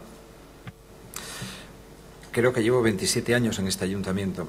Los que me conocen y conocen a todos los que estamos en el servicio de abogacía consistorial, no precisamos instrucciones de nadie para defender los intereses municipales. Somos abogados de una administración pública, es un honor, es un privilegio, es nuestra profesión, es nuestra vocación y es nuestra devoción. Y a partir de ahí, sinceramente, ningún alcalde de los diversos que he tenido nunca jamás me ha dado ninguna instrucción, probablemente porque sabía que era inútil que yo recibiera ninguna instrucción. Es mi deber, lo cumplo y estoy orgulloso de hacerlo. ¿Tiene usted alguna duda que el alcalde de Oviedo no va a hacer ninguna concesión a esta empresa? Si pensara por su cabeza hacer algún tipo de concesión, desgraciadamente me iba a tener enfrente, con lo cual supongo que no tendrá ni siquiera esa intención, ¿verdad? Pues nada más, señor presidente. Muchísimas gracias por estar aquí hoy. Bueno, pues muchas gracias, Justo, de corazón. Seguro que nos has ayudado muchísimo, por lo menos a este presidente, y creo que al resto de los concejales que te han hecho preguntas, todos ellos muy interesantes. Seguro que nos has ayudado mucho en la perspectiva del trabajo que nos hemos formulado. Mañana por la mañana a las 9 volvemos, ¿de acuerdo? ¿Alguna palabra final? Sí, para finalizar, agradecer a todos los miembros de esta corporación, que en definitiva son mis empleadores. Primero, que hayan tenido la paciencia de escucharme, de hacer las preguntas. Lamento que mis intervenciones hayan limitado su tiempo de exposición. Desconocía que estaba limitado el tiempo de intervención de cada uno y lamento si alguno de ellos no ha podido formular alguna pregunta por mi causa.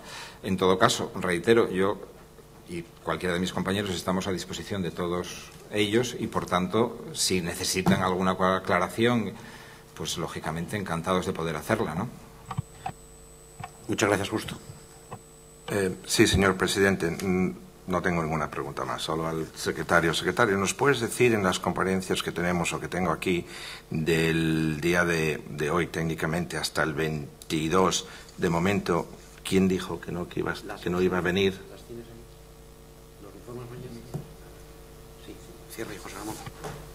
Oficialmente nadie se ha dirigido por escrito diciendo que no iba a asistir, salvo el delegado del Gobierno. Hay comunicaciones oficiosas, pero no puedo trasladar yo aquí comentarios que se hacen que no puedo confirmar por escrito. Me remito únicamente a lo que consta en el expediente. Sí constatar que todas las personas, que todos los grupos hemos decidido que compareciesen, están todas convocadas. Las que están en Asturias, las que están fuera de Asturias y las que están en el extranjero, concretamente en China y en Suiza. Han sido citadas en tiempo y forma, gracias, entre otras cosas, al trabajo de la Secretaría General, de sus empleadas, que han hecho un trabajo importantísimo al respecto. Esta mañana solamente faltaba una dirección de una de las personas que los grupos hemos propuesto, faltaba una dirección.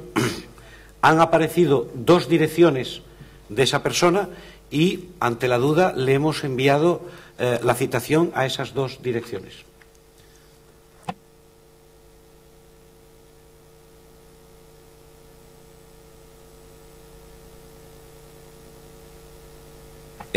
Se podrá adelantar, pero, por ejemplo, la segunda comparecencia, aunque no esté, el presidente que te habla tiene pensado hacerle preguntas igual, aunque no esté presente.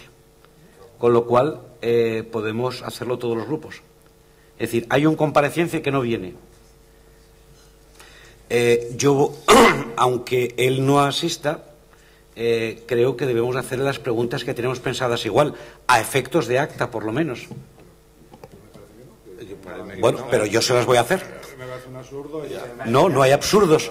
Desde mi punto de vista no hay absurdos. Hay una persona que no quiere comparecer y que además, una persona que era clave para todos nosotros, el exalcalde de Oviedo. Si no comparece, este presidente, como presidente y como concejal representando a Izquierda Unida, va a hacer las preguntas igual al señor don Gabino Lorenzo, para que consten al menos en el acta. Y que los ciudadanos y ciudadanas de Oviedo que nos ven, nos oigan las preguntas que tenemos que hacerle. El hecho de que no venga, creo yo, no le exime de que no le hagamos preguntas. No, bueno, esto es algo nuevo que salió en la comisión. Creo que nos acordamos, tuvimos 3 comisiones anteriormente para ponernos un acuerdo cómo iba a ser esta comisión y ahora sale algo nuevo. Yo no estoy de acuerdo. Si quieres, por el momento, meter las preguntas en el acta, las metes en el acta, pero no las tienes que... tenemos que tomar aquí el tiempo con una silla vacía y hacer las preguntas. Es mi opinión, no sé lo que hacen los otros.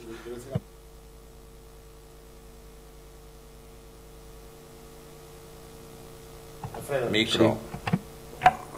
Un día no viene ninguno de los comparecientes y tenemos que venir igual aquí a hacer las preguntas a nadie, a las sillas vacías. Oye, que se hagan a lo mejor llegar el que quiera para que consten en el acta, pero vamos, yo a hacer preguntas a una persona que no está, yo considero que no es lógico, no me parece correcto, ¿no? Una pregunta, en otras comisiones de investigación, no puede ser en email o lo demás, si no iban los comparecientes, hacían las preguntas. Pregunto. ¿Se hacían las preguntas igual? Lo digo para tener algo de ejemplo y seguirlo de... Una cuestión de metodología. Esto no me parece, o creo que hablo por el Grupo Popular, no me parece objeto de la Comisión de Investigación de los Palacios, sino más de funcionamiento interno. No debemos perder de vista o perder el objetivo de que esta comisión está siendo retransmitida a los medios y creo que por decencia política y decencia metodológica sería bueno que esto se debatiera en una comisión como se ha hecho otras cosas, las comparecencias, los horarios y que no fuera de manera pública, además ante el abogado consistorial que ha venido a comparecer para un tema y que está aquí estoicamente soportando un debate más político que de aclaración de cualquier otro término. Yo propongo a los miembros de esta comisión, y si el presidente y el vicepresidente lo ve bien, que nos reunamos de manera inmediata después de concluir esta sesión de la Comisión de los Palacios, vulgarmente conocida así, y tomemos una decisión democrática entre todos de qué hacer cuando no venga uno de los citados a comparecer. Muchas gracias. Muchas gracias. Yo considero y os pido a todos que si un compareciente no viene, tengamos la oportunidad democrática de explicar de forma pública y solemne, con independencia del asunto del acta, de explicarle a nuestros ciudadanos y ciudadanas cuáles eran las preguntas, cuáles eran las inquietudes que cada uno de nosotros tenía para preguntarle al señor o señora que decida no comparecer. Creo que esa es la forma pública en el que nosotros debemos de justificar nuestro trabajo. Las personas o personas que no quieran venir son ellos los que tienen que justificar su ausencia y nosotros nuestro trabajo y nuestro interés. Si de forma mayoritaria esta comisión decide que efectivamente esto no sea así, yo aceptaré la decisión de la mayoría, pero mi propuesta es que, con independencia de que esté o no presente, la persona debe de contestar aquellas preguntas que nos inquietan, de la misma manera que se las hemos hecho al abogado consistorial y de la misma manera que se le va a hacer a otras personas que sí tienen la dignidad política de comparecer. Los que no vengan deben de conocer, al menos públicamente, y nuestra ciudadanía, cuáles eran, insisto, qué preguntas les hacíamos y qué dudas teníamos, para que al menos estén en igualdad de condiciones a los efectos de las preguntas que las personas que vengan. Esa es mi propuesta. ¿Qué ocurre con la metodología? Acabo, tranquilos, tranquilos. ¿Qué ocurre con esta metodología? Que el no compareciente evidentemente no va a estar una hora, hora y media como ha estado el actual, simplemente que lo despacharemos primero. Pero yo creo que la gente debería de saber, los grupos y las personas que componemos esta comisión, cuáles son las preguntas que en concreto mañana al delegado del Gobierno y exalcalde le íbamos a hacer y que su no presencia él la debe de justificar.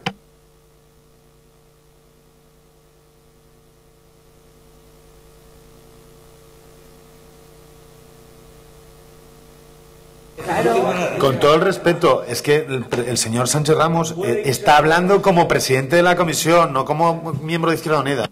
Venga.